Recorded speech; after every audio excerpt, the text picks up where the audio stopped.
Assalamualaikum bro. Waalaikumsalam. Pukul 8 kita keluar ya. Janji? Okey, aku siap awal.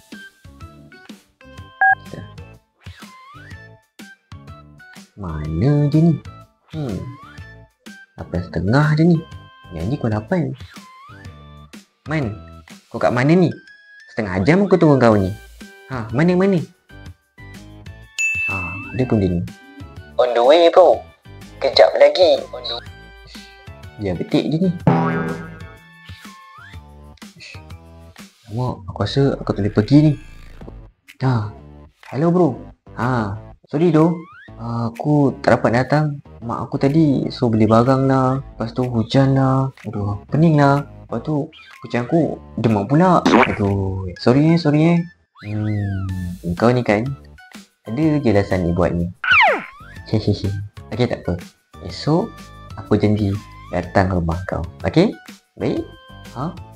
Serius ni? Okey, apa-apa aku tunggu esok. Kata nak datang hari ni. Dia ni kan. Alamak dia ni. Bro, kau kat mana ni? On the way. Janji.